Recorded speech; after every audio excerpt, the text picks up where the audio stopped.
Microsoft just revealed when the next Xbox is coming out. What's up, y'all? I'm Ray, and this is my channel, Xbox Ready, where we get on and we talk about Xbox stuff, the latest news, rumors, games, accessories, pretty much anything I want to talk about as long as it's about Xbox in some way. And this week, it's all about Gamescom. Xbox always has a really big, strong presence over in Germany. I was not able to make it, couldn't afford an international flight, but I've been keeping up with the streams, opening night live. I've been watching from afar because of course I am. And just a couple of days in, we already got a few major developments, including when we can expect the next bit of Xbox hardware, as well as some updates regarding some highly anticipated upcoming games. So one of the main stories that's been hanging around the Xbox brand for the past year has been this partnered OEM device that they're working with Asus on. That turned out to be the Xbox Ally and the Xbox Ally X that they revealed this past June. And opinions on this thing, by and large, have been split. There are some comment sections that I go in, and there are a bunch of people who are like, yeah, this looks awesome, this looks dope, this is super exciting, I'm pumped for this. And then there are other people who are like,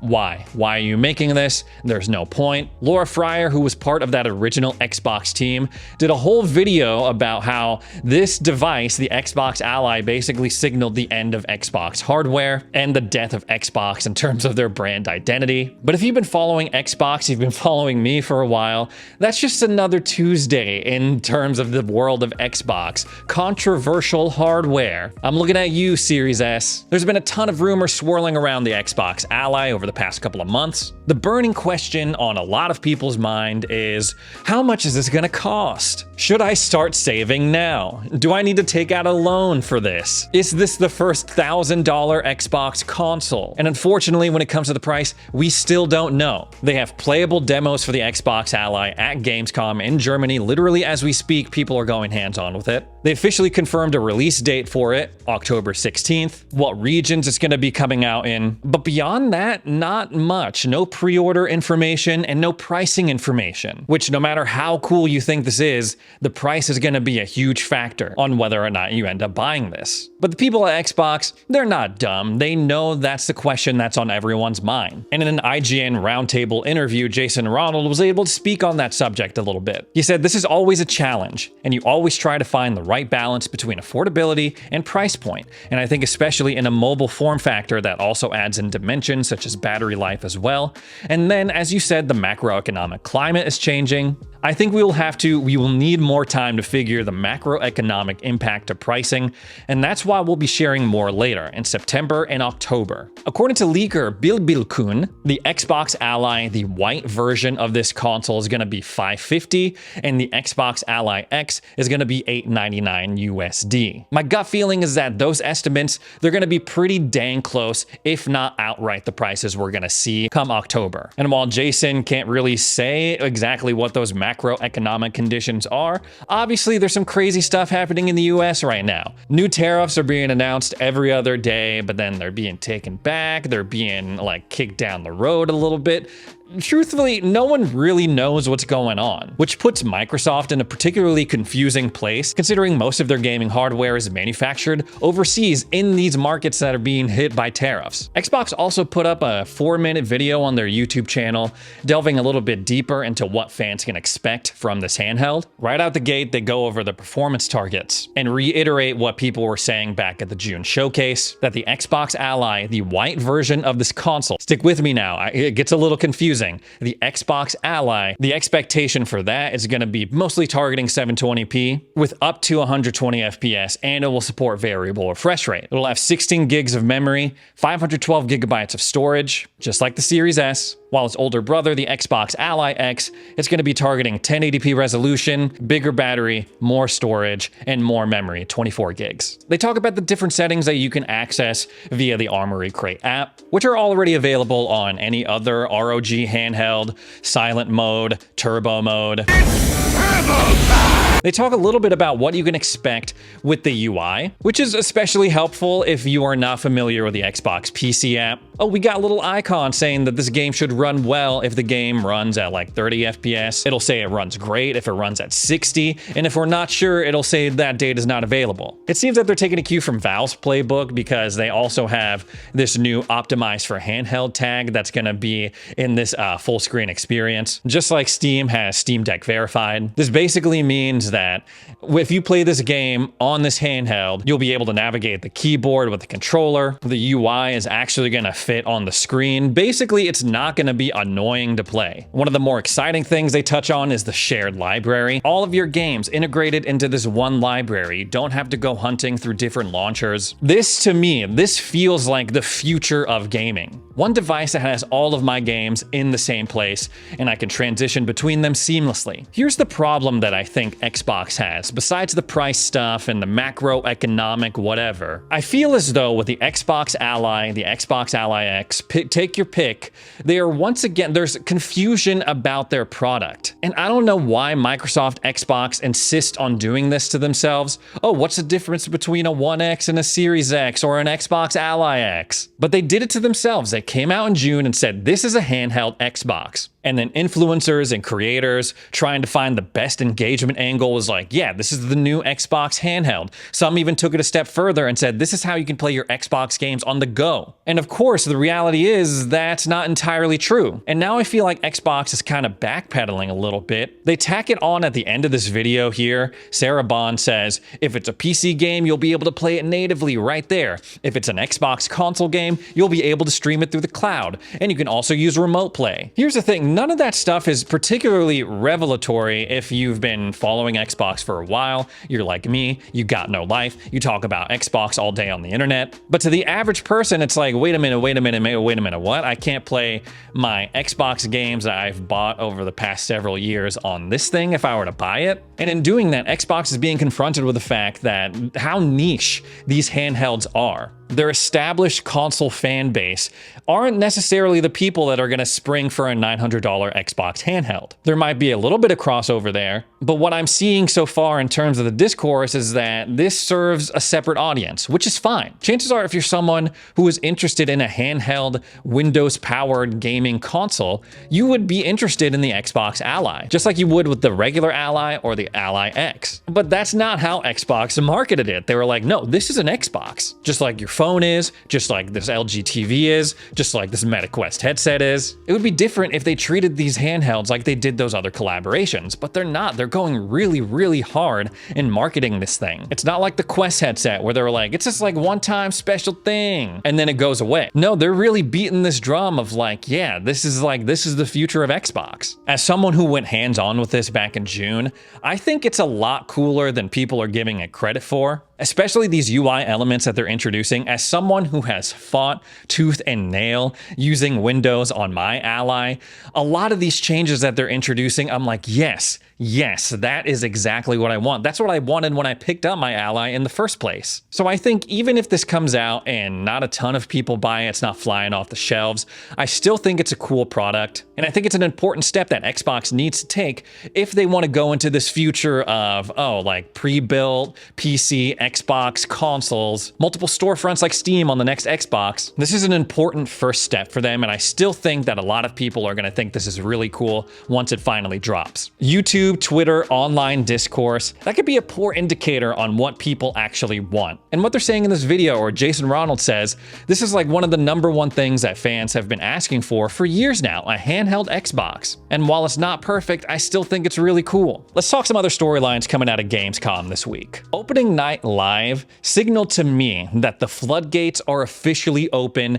when it comes to Xbox games going to other platforms. Now, duh, Ray, of course, yes, we know that Xbox is putting their games on PlayStation. Ooh, what's new? Even stuff like Forza Horizon 5. Ooh, what's new? But before that, Xbox, they were being pretty low-key about it. They were like, yeah, we'll bring over, I don't know, Hi-Fi Rush, Sea of Thieves. These are like older games, smaller games. Flying under the radar, Hellblade 2, the Enhanced Edition, gone on over to PlayStation 5. And then they started going a little bit bigger, but they were still spacing them out. But now in the month of August and beyond, they're just gonna go crazy with it. Gears of War Reloaded coming to PlayStation consoles next week. Outer Worlds 2, of course, making its way over there. And on opening night live of Gamescom, they announced 2 other ports, Age of Empires 4 going to PlayStation 5, and Indiana Jones and the Great Circle when they announced the Order of the Giants DLC. At the very end, they were like, boom, it's coming to the Nintendo Switch 2 in 2026. Which is crazy. There was a time on this channel where I was like, Indiana Jones, Xbox exclusive. It's going to be the next big Xbox exclusive. And then when it came out, they were like, well, actually, it's coming to PlayStation 5 a couple months later. And now it's going to be on the Switch too. It's one thing for Xbox games to show up on PlayStation, an entirely different thing for them to show up on Nintendo consoles. We know that was something that Xbox was interested in. Phil Spencer was like, yeah, we're going to do everything we can in order to support the Switch too. We just think it's so cool. But seeing that logo pop up on an Xbox Game Studios published game, that's pretty wild. And for some reason, I know Age of Empires as a franchise, not really associated with like Xbox exclusive, because forever it was just PC only. It didn't come to Xbox consoles until 2022 when Age of Empires 2 made the jump. And then a year or two later, that's when we got Age of Empires 4. But that's still crazy. A Microsoft Gaming World's Edge game showing up on PlayStation, that's cool. And I think it's a good win for PlayStation because they don't have a lot of RTS titles like that. My dear friends, the floodgates are indeed open. All of those rumors that we were hearing, no red lines, everything's on the table when it comes to an Xbox port. We're seeing it play out in real time. And with Forza, Gears on PlayStation, it's only a matter of time before we see E-Day on PlayStation, Fable on PlayStation, Starfield, all of Xbox's stable of IP going multi-platform. We know it's making a ton of money for them. So the question is, can they make good on this promise of, okay, we don't want people to buy our hardware because of the exclusive games. We want them to buy into our stuff because of the innovation we offer. Can they make good on that? Because yeah, it's not going to be the exclusive games anymore. I think they have a good shot, but we'll see. We also saw a new companion trailer for The Outer Worlds 2. I will say it looked pretty cool. A lot of these companions seem more interesting than the ones we saw in that first Outer Worlds. That dude with the big ass space hammer, I'm like, yeah, that looks cool, man. Like having a tank melee character that can battle people up front while I snipe or do more of a ranged build. The gameplay itself, I mean, it just looks like a juiced up version of that first game. Chances are, if you didn't like that first Outer Worlds, I don't think there's gonna be anything radically different between this one and the second game. From what we've seen so far, they have really fun abilities, really fun guns. That sense of dry corporate satire is still there. But one thing I wanted to focus on, especially when it comes to this companion trailer, and I already see the comments, oh, Ray, you want to sleep with these fictional video game people, chase girls in the virtual world. I get it, but in this trailer, they went out of their way to say that you cannot fuck your NPC companions. It was a funny moment, I will admit, but I'm confused on why Obsidian has taken the stance of no romance in their games. They didn't have romance in the first Outer Worlds, not in Avowed, and apparently not in the Outer Worlds 2. Which for a studio that's all about choice and how those choices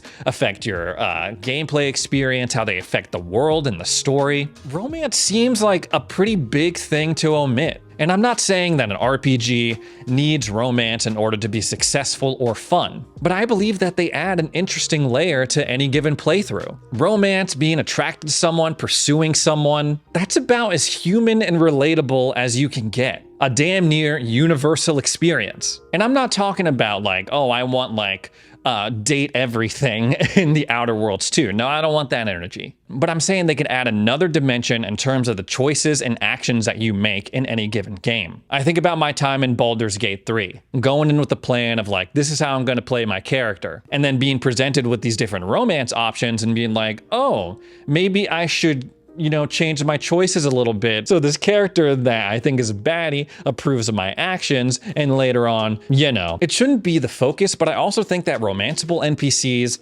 it's an easy way to up the stakes of the story. I think about The Witcher 3, the endless debate of, oh, should you pick Triss or Yennefer for Geralt? I've played it all sorts of ways. Ultimately, I'm a Yennefer guy because I've read all the books. But in my playthrough where I romance Triss, there's a scene in the garden maze, the fireworks, it's great and all that. Oh, they're so in love.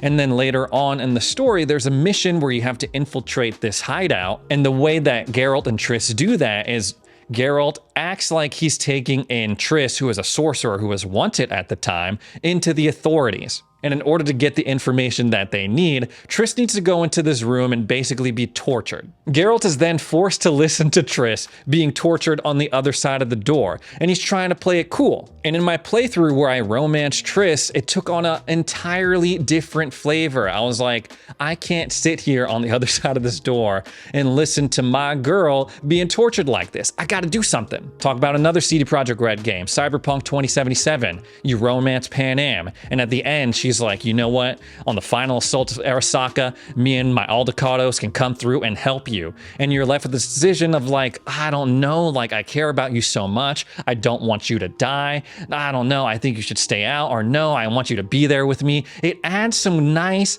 tension, some stakes. So again, while I'm not asking for a fuckable NPCs, romance in Obsidian games would be nice. Anyways, guys, that's all the Xbox stuff I have to talk about today. Thanks so much for joining me for another edition of Xbox Ready. If you made it this far into the video, consider subscribing. Thanks again for watching, and we'll see you in the next video.